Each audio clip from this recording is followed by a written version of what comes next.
हाय दोस्तों, good evening. कैसे हैं? आई होप आप लोग अच्छे होंगे। तो आइए शुरू करते हैं। इस वीडियो में देखते हैं आज का टॉपिक क्या है। आज का टॉपिक है मलेरिया का उपचार और मलेरिया का नियंत्रण। इसके बारे में जानेंगे कि क्या होते हैं, किस प्रकार इसके उपचार किए जा सकते हैं या क्या चीज़ से इसकी दवा जो बनती है, इसके बारे में आज हम लोग जानेंगे। तो आइए वीडियो के साथ बने रहिएगा। वीडियो को लास्ट तक जरूर देखिएगा, क्योंकि लास्ट में ही बताया जाएगा कि इसमें कौन से उपचार हैं और कौन से पेड़ से इसकी दवा बनाई जाती है। ठीक है ना। तो आप लोग वीडियो की स्किप मत कीजिएगा, क्योंकि थोड़ा सा स्किप किए तो समझिए कि इम्पोर्टेंट चला गया। अगर यदि आप लोग चाहते हैं कि पूरा इम्पोर्टेंट पाएँ तो वीडियो को अंत तक देखना पड़ेगा। अगर जब तक वीडियो को अंत तक नहीं देखेंगे तब तक कोई फ़ायदा नहीं। ठीक है ना। अगर वीडियो देख रहे हैं तो एक सब्सक्राइब कर दीजिए और एक लाइक ज़रूर कर दीजिए, और हो सके तो वीडियो को शेयर ज़रूर कीजिए। आइए वीडियो स्टार्ट करते हैं। आज हम इस वीडियो में जानेंगे मलेरिया का उपचार। ठीक है ना।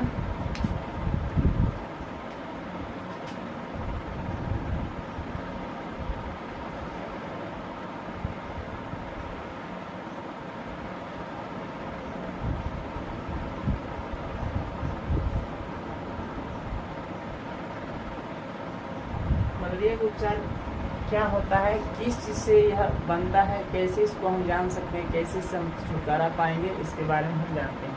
तो सर्वप्रथम यह जानते हैं कि जो मलेरिया होता है, ठीक है ना, यह मलेरिया सिंकोना वृक्ष के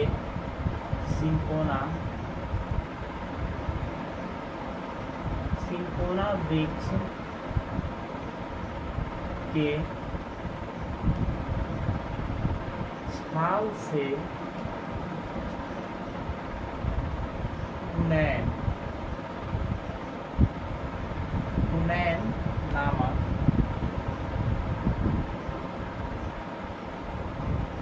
दवा बनाया जाता है, जिससे मलेरिया के जितने हैं जीवाणु हैं, यानी जितने मतलब कि प्लाज्मोडियम जिस अवस्था में है, उन सबको क्या करता है, यह दवा मारने में सक्षम होता है। यानी जो सिंकोना वृक्ष की छाल से जो बना कुनैन, यह जो दवा बना है कुनैन, ठीक है ना, यह क्या चीज़ से बनता है, सिंकोना वृक्ष के छाल से बनता है। और यह जो मलेरिया के जितने मतलब प्लाज्मोडियम एनोफिल मतलब कि जीवाणु होते हैं, उनको क्या करते हैं, या प्रोटोजोआ होते हैं, उनको यह मारने में अति कारागार होता है। कि वह जिस स्थिति में हो, या ब्रेन मलेरिया हो, या चतुर्थ मलेरिया हो, या हल्का मलेरिया हो, जो भी मलेरिया हो, या मलेरिया के जो भी अवस्थाएं हैं, उन सारे अवस्थाएं में यह बीमारी को रोकने में मदद करता है। यानी इस बीमारी को होने के तुरंत बाद इस कुनैन वाला, यानी कुनैन का क्या किया जाता है, दवा दिया जाता है, ताकि उसको मारा जा सके। ठीक है ना। तो मलेरिया का जो उपचार होता है, सर्वप्रथम ये करना जरूरी है, क्योंकि जब तक इलाज नहीं तब तक दवा नहीं, और जब तक दवा नहीं तब तक इलाज नहीं। ठीक है ना। दोनों ही कंडीशन में दोनों जरूरी है। तो इस तरह का सिंकोना जो वृक्ष होता है, इससे क्या बनता है, कुनैन नामक एक दवा बनाया जाता है। ठीक है ना। मलेरिया जो है, हम लोग जानते हैं कि जो मलेरिया है वो बहुत ही जटिल क्या है, एक बीमारी है। मलेरिया जो रोग है, यह एक प्रकार का जटिल बीमारी है। इससे छुटकारा पाना बहुत ही मुश्किल की बात होती है। अगर यदि अपने स्टेप पर पहुंच जाए तो इससे क्या होता है, बीमारी से छुटकारा पाना बहुत ही मुश्किल हो जाता है। इसीलिए हो सके जितना से जितना इसका जल्द से जल्द क्या किया जा सकता है, उपचार करने से अच्छा होता है। ठीक है ना। अब इसमें यह जानते हैं कि प्लाज्मोडियम के जो भी अवस्था हों,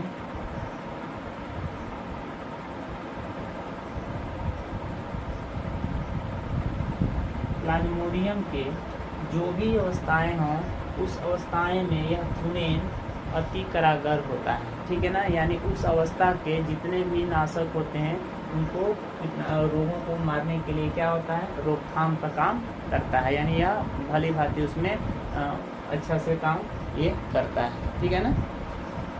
अब हम जानते हैं मलेरिया का नियंत्रण कैसे किया जा सकता है। ठीक है ना।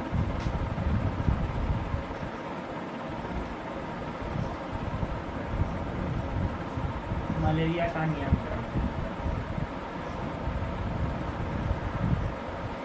मलेरिया का नियंत्रण कैसे किया जा सकता है?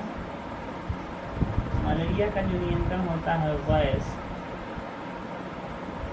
वयस्क मच्छर,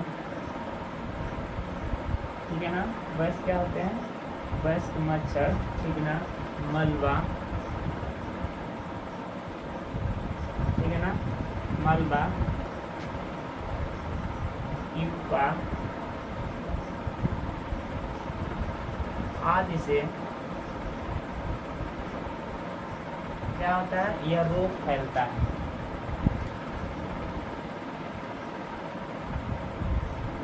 क्या होता है? रोग फैलता है। यानी कहने का मतलब जो मलेरिया का नियंत्रण है, या वयस्क जो मच्छर होते हैं उसे काटने से क्या होता है? फैलता है। या मलबा जो होता है उसके द्वारा फैलता है, या दूषित जो जल होता है उसके द्वारा फैलता है, या प्यूपा जो होता है इसके द्वारा फैलता है, ठीक है ना। यह रोग अति मतलब कि ऐसा है, जटिल प्रक्रिया का है, जो मतलब ये फैल जाने के बाद जल्दी रुकने का नाम नहीं लेता है। इसको रोकने के लिए हमको जब भी मतलब कि हो शुद्ध पानी पीना चाहिए, यानी जल को क्या करना चाहिए?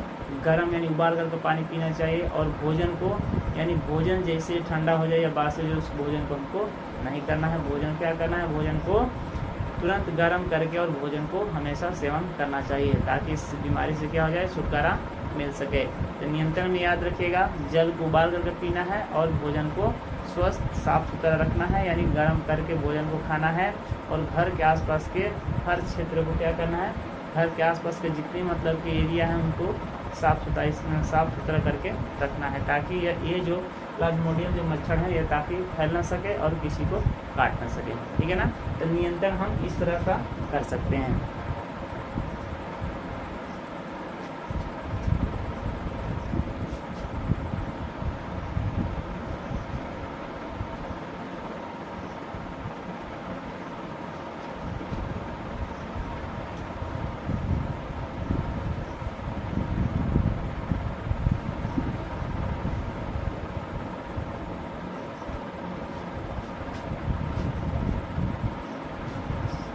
अब जानते हैं अमीबिया पेचिस क्या होता है। अमीबिया पेचिस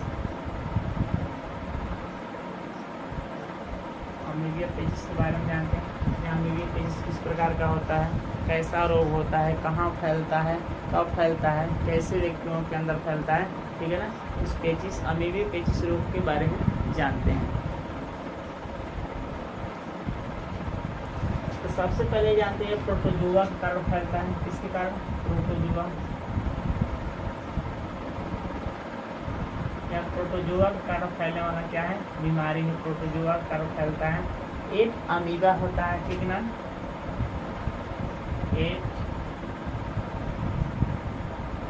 एक अमीबा, ठीक है ना, एक अमीबा हिस्टोलिटिका,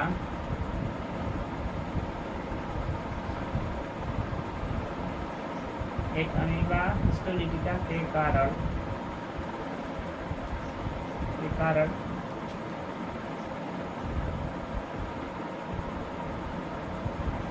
फैलता है, ठीक है ना। अमीबिया जो पेचिस होता है, पेचिस मतलब काला जर जो होता है ना, जो जिसको काला जर कहा जाता है, ठीक है ना, वह रोग प्रोटोजुआ के कारण फैलता है। और एक अमीबा हिस्टोलिटिका, ठीक है ना, हिस्टोलिटिका के कारण ही फैलता है, ठीक है ना।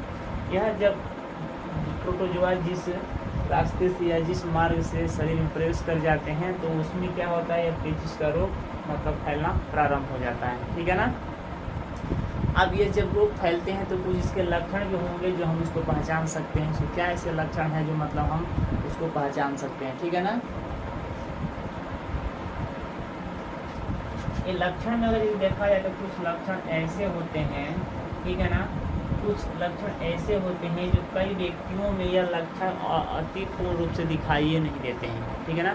कुछ ऐसे मतलब के लक्षण होते हैं जो कुछ ऐसे व्यक्ति होते हैं जो ग्रसित होते हैं इस बीमारी से, ठीक है ना, अमीबिया पेचिस से, तो उनमें वह जो लक्षण होता है वो दिखाई नहीं देता है। और धीरे धीरे उनके अंदर की जो मतलब कि मलबा है उसके साथ रक्त ये सब जाना प्रारंभ हो जाता है। यानी अंदर ही अंदर क्या होते हैं, इनकी संख्या बढ़ने लगती है, अंदर ही अंदर ये अपना कार्य करते हैं। लेकिन वह रोग का जो लक्षण होता है वो किसी व्यक्ति में किसी व्यक्ति में दिखाई नहीं देता है, बाकी और सब व्यक्तियों में दिखाई देने लगता है। ठीक है ना।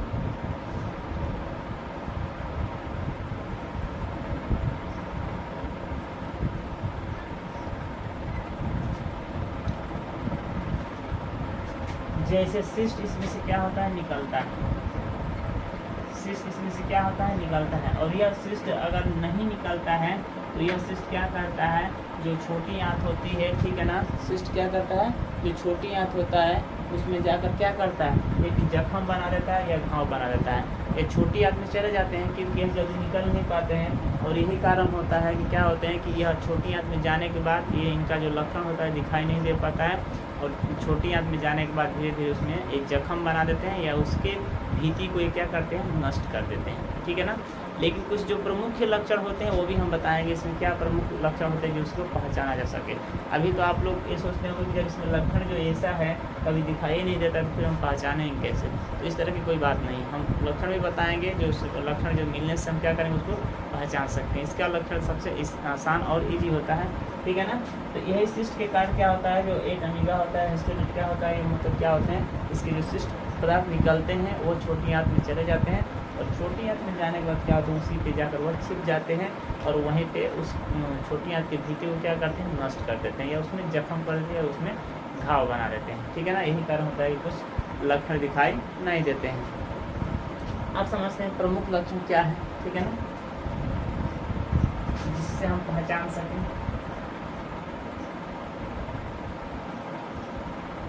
प्रमुख लक्षण, ठीक है ना।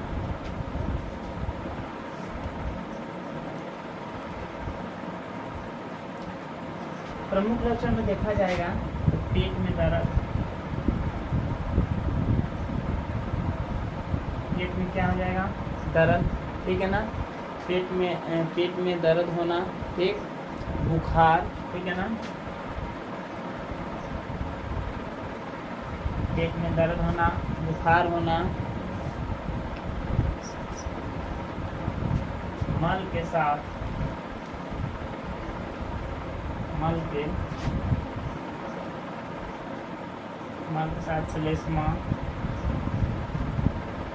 श्लेष्मा जाना, ठीक है ना, और मल के साथ रक्त का भी जाना,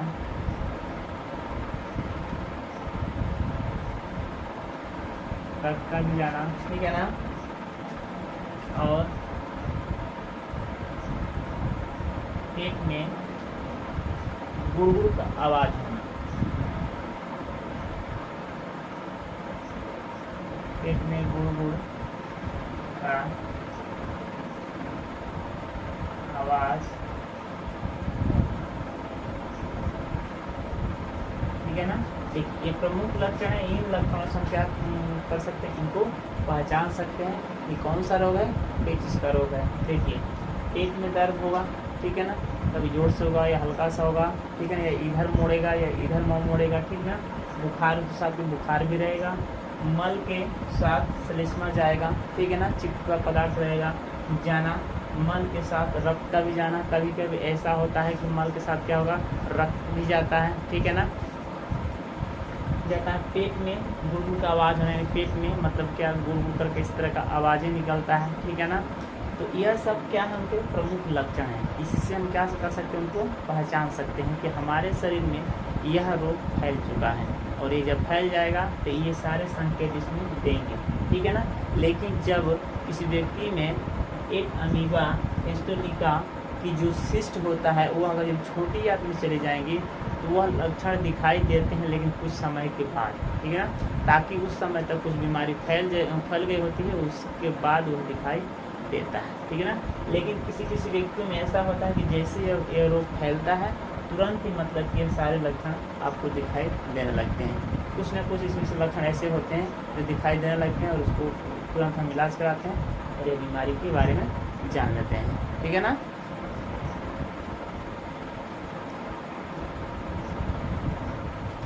अब इसका यदि हम ये देखें तो अगर नियंत्रण के बारे में सोचा जाए तो नियंत्रण किस प्रकार किया जा सकता है ताकि इस बीमारी से हम क्या पाएँ, छुटकारा पा सकें, ठीक है ना।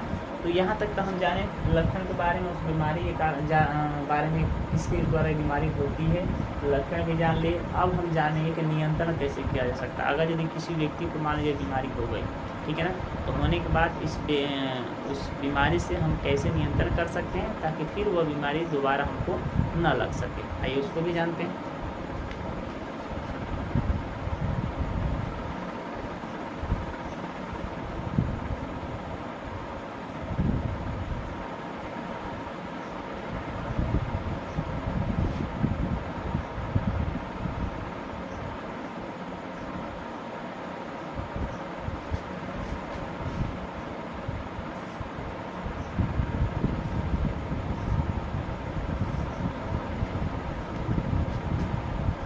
सबसे पहला देखा जाए तो स्वस्थ, ठीक है ना, स्वस्थ यानी साफ सुथरा अपने आसपास के क्या करना चाहिए, साफ सुथरा अपने शरीर को रखना चाहिए, साफ सुथरे कपड़े को पहन कर रखना चाहिए, ठीक है ना, साफ सुथरे अपने आसपास के हर जगहों को साफ सुथरा रखना चाहिए। इसके इतना करने के बावजूद क्या होता है, इन बीमारियों से हम बच सकते हैं, ठीक है ना। अगर हमारे अंदर गंदगी फैली रहेगी हमेशा तो हमारे अंदर अनेकों बीमारियां होंगी, लेकिन अगर यदि ये साफ सुथरा करके हम अपने स्वास्थ्य को सुरक्षित रखते हैं तो यह प्रोटोजोआ वाला जो बीमारी पेचिश का है ये हमारे अंदर नहीं फैल सकता है, ठीक है ना। दूसरे में जो आता है वह होता है शुद्ध भोजन,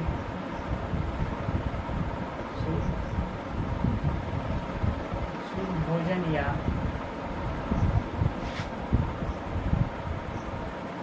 भोजन को गर्म करना, ठीक है ना।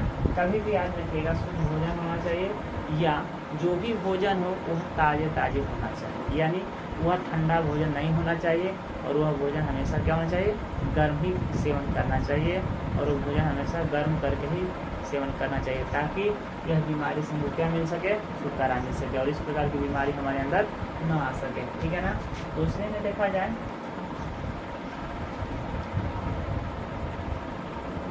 जल को गर्म करके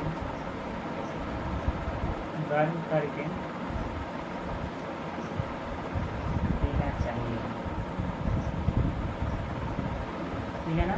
जो जल होता है उसको कभी भी गर्म कर दीजिए या उबाल दीजिए, हल्का उबाल दीजिए या थोड़ा ज़्यादा हीट कर दीजिए, कोई दिक्कत नहीं, फिर उसको ठंडा करके आप पी सकते हैं, ठीक है ना। ऐसा नहीं कि सिर्फ गर्म ही पीना है, गर्म कर दीजिए उसको, फिर ठंडा करके उसके बाद पीजिए, कोई दिक्कत नहीं, ठीक है ना। तो कभी भी गर्म अब जल क्या करना चाहिए, गर्म यानी उबाल करके ही पीना चाहिए। यह दो उपाय आप कर लीजिए, देखिए यह बीमारी आपको नहीं होगी, यही बीमारी नहीं और सारी जितनी बीमारियां हैं वो सब नहीं होंगी। तो याद रखिएगा हमेशा अपने साफ सुथरा आसपास के वातावरण और अपने आप को रखना है। दूसरी बात की शुद्ध भोजन करना है, ठीक है ना। जो भी भोज्य पदार्थ हो उनको एक बार जल से क्या करना चाहिए, धुलाई करना चाहिए, ठीक है ना। जैसे जो भी फल मार्केट से लाते हैं उस फल को हम धुलाई नहीं करते हैं और ऐसे खाना प्रारंभ कर देते हैं, वैसे ही व्यक्तियों को यह बीमारी फैलने की ज़्यादा शंका बनी रहती है।